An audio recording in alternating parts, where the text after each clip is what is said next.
All right, now what we're going to talk about is wholesaling explained in detail. Now, when I first got started, I didn't really understand what wholesaling was. I never heard of the concept before. It was completely brand new to me when I first got started, and it literally took me a little bit to comprehend exactly how wholesaling worked and what the difference was between fixing and flipping properties and essentially what retailing properties was, right? So I didn't understand the concept. So it was interestingly, I actually, when I first heard of the concept, I was driving down the freeway, going to an appointment to sell a pool and a landscape to a guy way out in the middle of nowhere, right? And what happened was, as I was driving down the freeway, I was flipping through the radio stations, and this guy started talking about how you could flip houses using no cash and no credit. Now again, I had my preconceived notion. I thought I knew what I knew, and I was like, it's impossible. You have to purchase a property with a down payment. You have to purchase a property to basically have good credit to purchase a property, to buy it, and you have to have cash for fixing and flip it to make money in the business. So when they talked about you could get involved in real estate with no cash and no credit, for me, that was, what are you talking about? Yeah, that wasn't possible because I didn't know what I didn't know.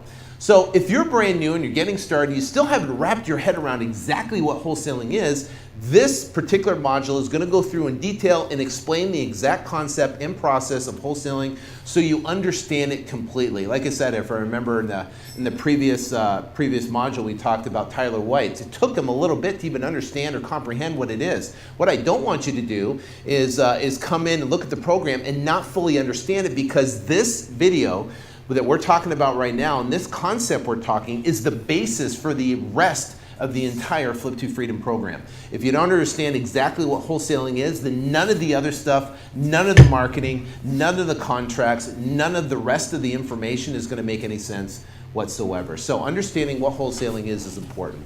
Now, the guy on the radio talked about people making $5,000, $10,000, even $15,000 checks flipping houses using no cash and no credit. And for me, that was completely unattainable or unreachable, and it almost sounded too good to be true, and I almost turned off I actually turned the station and stopped listening what this guy had to say. And I thank God every single day that I actually turned the channel back and continued to listen about the concept of wholesaling. And once I got it, I was like, wow, I've never heard of this before. So let's get into exactly what it is. First off, let's define it. Wholesaling is described as controlling equitable interest in a property and quickly reselling that interest for a profit. So I didn't say anything about we're actually purchasing the property. What wholesaling is controlling an equitable interest in a property and then reselling that interest for a profit. So what happens is a real estate purchase contract is what gives us the controlling equitable interest in the property. A real estate purchase contract. Now that real estate purchase contract, a seller can only sell one time. They can't sell it to 100 different people. They only can sell a property to one person at a time. So the bottom line is, once you have a contract on a property, that's the most important thing, an executed contract. An executed contract is where a contract, you have it signed by a seller. So what happens is, what we do in the business of wholesaling is we locate distressed sellers. Now, a distressed seller is a seller, right? And we're going to get in, when we get into lead generation, we're going to talk about the different distresses. We're going to talk about how to target distress and how to go out and get the best leads for distress, and how to help them out of their situation. But the bottom line is, distressed sellers are what we're looking for. Now, a distressed seller could be an investor who purchased a property for a rental and the tenant trashed the place and the guy doesn't want to do anything with it anymore. It could be a fire damaged property. It could be a flooded property. It could be a person who inherited a property from a relative or a parent, and the house hasn't been touched for years and years, and they just want to get rid of the property. So there's a ton of different reasons for distress. code violations, right? Maybe you have a code violation where, someone has these tall weeds and they have this house and it's been vacant, it's been sitting there, and the city came in and boarded it up for a reason, right? Those are all distress situations. Property tax default, they haven't been paying their taxes, that's distress. The bottom line is, what we're doing is we're targeting distressed sellers, and what we can do is now we talk to a distressed seller, which is lead generation, a seller calling us. They have the magnetic marketing. Seller calls us up, says they have a house, they want to sell it. What we're going to do is to give us controlling interest, talk to the seller, sign a contract, and on that contract, there's several important things, three actually important things. Number one, there's a purchase price.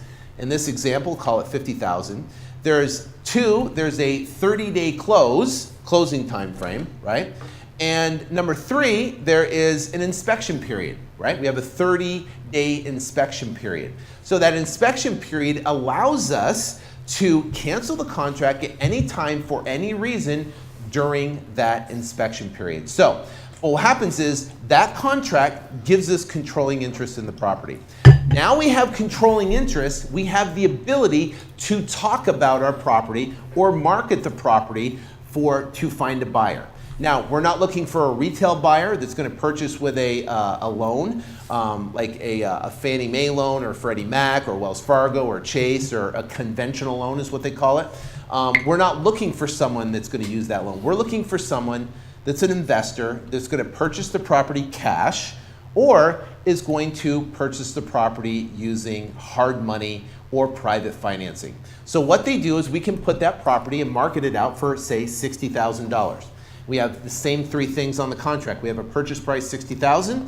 We have a 7-day close, right? Now, with the seller, if you see, we have a 30-day close. With a buyer, we're gonna have a 7-day close. And that's how the speed of this happens. We get a contract on Monday from a seller, and we got 30 days to close. We put it out to market on Tuesday, we get a buyer for the property on Tuesday, and they close the following Monday, less than 7 days later, and boom, we can have a check in our hands for $10,000, $15,000, $20,000, and that's the speed of the business. So 7-day close with the buyer and no inspection period. So we have an inspection period on the sell side when we're purchasing from the seller, but we have no inspection period on the buy side when we're selling to a buyer. Because we want them committed. We don't want them to screw around for 5 to 7 days and be able to back out. We want them committed. We want them with no inspection period. They can inspect the property prior to making the commitment. They have the purchase contract for $60,000, 7-day close. Now, what we do is we take both of those contracts to a closing agent. We take them to an attorney, we take them to a closing agent, or an escrow officer. So for an example, what they do is they handle all the paperwork and they handle all the money. Okay, that's what a closing agent will do. Now, depending on your state, if you're in California, like Arizona, we have title escrow companies. If you're in like Atlanta, if you're in like New Jersey, you're in New York, you're in Chicago, those are primarily attorney states. So attorneys do exactly what the escrow title companies do. They handle all the paperwork and they handle all the money, and they will process the transactions, okay? Now, there's 3 ways we can get paid. One, we can assign our contract or sell our contract, right? So we have a buyer that wants it for $60,000, we can sell that contract for $10,000. Right, and sell it. And we'll talk about the assignment process when we get to that section through the training. Or we can do what's called a double escrow. A double escrow is where you have 2 escrows. It's called a simultaneous close or a back-to-back close. So the buyer wires in 100% of the money, right? $60,000, of which $50,000 goes to the seller and $10,000 goes to you. That's called a double escrow or a simultaneous close, because both escrows between you and the seller and you and the buyer, they all close simultaneous. Transactional funding is where there's a lender that provides the funding for you to close on your $50,000 transaction and then immediately resells it same day to the buyer for $60,000. So those are the 3 ways to get paid in wholesaling, which we'll cover in detail on the further steps. Now, what is that? What happens here is you get the difference, $10,000. This was my first check I ever got. May 20th of 2003 was my first check. And I got the course at the mid to end April. And I went out and knocked on pre-foreclosure doors, and I found this guy who basically, I knocked on his door, didn't answer. Finally, one day he actually answered the door and said, "Hey, come back tonight, and we can talk about the house." So I go back that night, right? And I didn't have a contract, I didn't have training, I didn't have comps, I didn't know what comps were, I didn't have anybody doing any of this type of stuff, right? I drove around and I found realtors on properties that were listed in the same neighborhood, and I called them to try to find out the square footage, the bed and bath, and see what the price was to get an idea of what price is a deep discount price for the property. And I didn't know if it was a deal or no deal, so I went to Staples or like Safeway, not Safeway, Staples or what's that other one, Office Max, and I got a purchase contract there. I went to this guy's house, not knowing how to fill out. I remember I was like shaking. My hands were shaking because I was so nervous. Going out to meet this seller. I walk around the house. I didn't know what to look for. I went out back, and the pool was actually empty. And the guy says, "Give me $82,000 for the property." I was like, done. I didn't negotiate, didn't say anything. And I eventually sold that property, made $11,008 profit. And that was my first deal. And I really didn't understand the concept. I was like, is really someone gonna bring in like 90-something thousand dollars and put it in escrow? I was like, yeah. That check right there was my first check, May 20th of 2003, and that changed my life. And I can tell you, your first check will change your life, because it's gonna take away all the naysayers, all the doubters, everyone that says you don't think you can do it. Everything will completely change when you get your first check, because now you know the process from start to finish, how to do it, and now you can turn around and rinse and repeat. So this entire process is talking about how to get your first check, how to make it consistent and doing 2 or 3 or 4 deals a month, and then how to scale it up to a multi-million-dollar business. So what's the difference between fix and flip versus wholesaling? Well, fix and flip, you close on the property. That means you have to obtain a loan for the property. You have to qualify for the loan to purchase that property, or you might use private money or high interest money, hard money. So you have to have cash for a down payment, right? And you have to have cash for renovations. You got to find a good, trustworthy contractor, right? You got to pay to renovate the property. Time management, you got to manage that. I've done well over 120, 130 fix and flips. And it was a constant time suck. And what's great about this business of wholesaling, it's the ultimate lifestyle business, because you can build an entire business and have a highly skilled team operate it and run your entire business from a Monday morning, 90-minute Monday morning meeting, where it gives you the ability to go out and pretty much do whatever you want in life. So the bottom line is, when you are fixing and flipping in properties, there is you're doing, especially if you got multiple, 2 or 3 or 4 different properties going at a time, it's crazy. So time management, manage the budget. You constantly have to manage the budget. Massive risks to mitigate. So there's tons of different risks. There's cracked slabs, there's roof problems, there's structural problems. You might have to get permits through the city, which might work or not work. There's a lot of risk because you have money into the deal. And you hope the appraisal on the resale of the property comes in at the right price, and you're dealing with lenders on that other side. And it typically takes 90 days to realize any potential profit when you're doing a fix and flip. So you're putting a lot of money out there, and you're putting a lot of time and energy and work into it, and then 90 days later, if everything goes well, you can get your profit back. Now, that's fix and flip. Wholesaling, why it was so attractive to me, and see, all I understood was fix and flip. That's all I understood. I didn't know wholesaling existed. But with wholesaling, you can control a property, you can control that interest in that property for $10 to $500. Now, I have people tell me all the time, you cannot sign a contract with a seller for $10. Oh, really? I do it all the time. We do it all the time. 95% of all the contracts that we sign on a monthly and an annual basis are with a $10 earnest money. 95%. There's the other 5% that maybe want $500 earnest money deposit that we'll put down. But that is incredibly rare.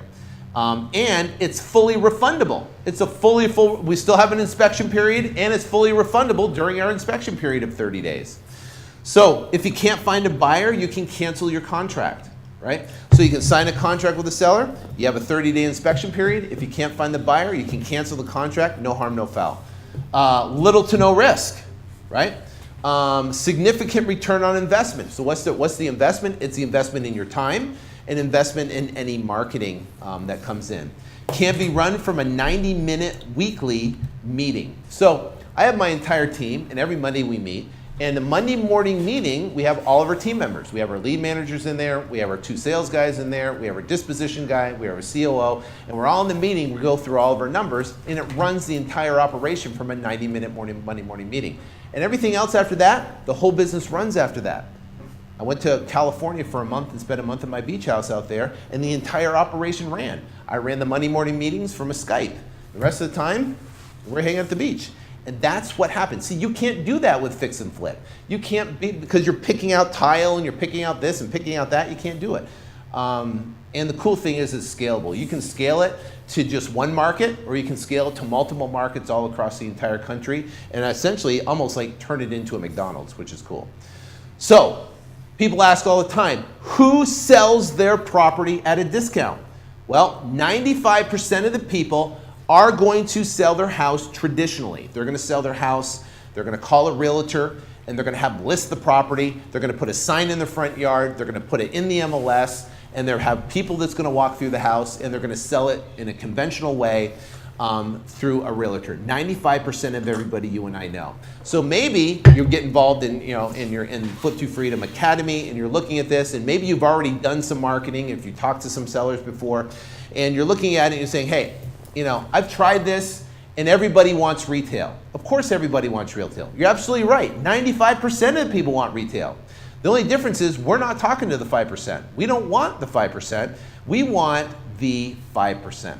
It's almost like shucking oysters, right? So if you're shucking oysters and you're looking for pearls, you might go, I've looked for pearls. I tried to look for pearls, but every oyster I open, there's no pearls, so there's no pearls, right? That's an assumption.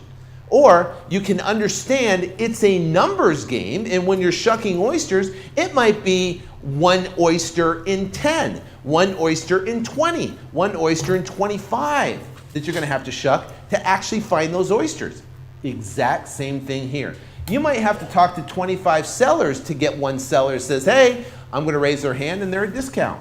That's part of the game. It's like shucking oysters. It's like digging for gold. There's more dirt than there is gold. So once we understand and realize that we're only looking for distress and we're only looking for 5%, then we don't beat ourselves up when the seller calls and says, no, I don't want your offer's too low. We're not going to beat ourselves up for it and go, oh my gosh, this doesn't work. We're just not talking to the right person. We shucked an oyster and we shucked a clam and there's no oysters, right? We dug and looking for some gold and all we got was some dirt. It's just dirt. It's just an empty oyster, or it's an empty clam with no oyster in it, and that's it. So we don't take it personally. So people ask, is wholesaling legal, right? I had an email from a lady the other day. Said, hey, listen, is wholesaling legal? And when it comes to this right here, the bottom line is, yes, it's legal. You are controlling a property, right, on your own behalf, and you are reselling it, the interest in that property, to an end buyer, okay? That is legal, whether you do it in commercial real estate, whether you do it on single family, whether you do it on land, that is 100% legal to be able to do that transaction, okay? So what happens is people construe the fact that they're acting as a realtor and they're basically representing a seller in selling their house. That's not what we're doing. We're contracting the house to purchase the house, right?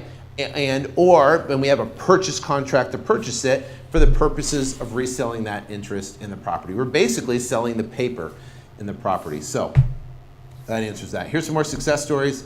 Jamal Tate. First, I want to give thanks to God for all that I am and do. Sean Terry for creating calls and the truth. Didn't think I could get this one done. That's $24,000. Boom, baby. Congratulations. Eldridge, $29,000 check, right? He said, thanks to Sean Terry for amazing coaching program and the Flip to Freedom Academy. So that's awesome. Eldridge, congratulations. So here's the thing. Successful people do what unsuccessful people are not willing to do. Don't wish it were easier, wish you were better, right? That's incredibly from Jim Rohn. And what we are doing is we're stepping out of the realm, right? And we're obviously doing something it's different, right? People don't understand this business. It's a very small niche in real estate. It's not like fixing and flipping like you put on HGTV. It's a very small niche, but it's an incredibly profitable niche where there's a ton of people, obviously in every major market across the country, doing deals all across the country. And what happens is you now are going to be part of a community, part of the Flip to Freedom Academy, part of the team, where you can, in turn, in your market, be able to find distressed sellers and give them, essentially help them solve that problem. I can tell you, I come from the mindset where I am helping a seller solve a problem. And if you come from that mindset that you're here to provide a service for them, you know, because I've met so many sellers and I've done tons and tons of deals where I've met with a seller and they call up a realtor and the realtor says, here, you gives them a whole list of everything they have to do to get their property ready to sell, right? Here's the list you have to do this, you have to do that, you have to do this, you have to clean it up, you have to fix the roof, you have to do it. All this whole list is up, and a lot of people don't have the time, the wherewithal, or the money to basically get everything ready to get it to resale. And some people, the houses are so bad, they're embarrassed to even have anybody come over. So we can help them solve that problem because they want to get out of the house, they don't know how to do it, and they don't have anybody to talk to. So what we do is we provide an honest, ethical service for them that we can work with them and help them get out of that situation, right, and be able to turn around and make a profit doing it, and help the end buyer, a fix and flip buyer that can come in, fix up the property, renovate it, and make it beautiful, and turn around, and it's going to be beneficial for the entire neighborhood. It's going to be beneficial for the seller, and it's going to be beneficial for you. So it's a win-win all the way around, and that's how I look at the business, and that's what we do.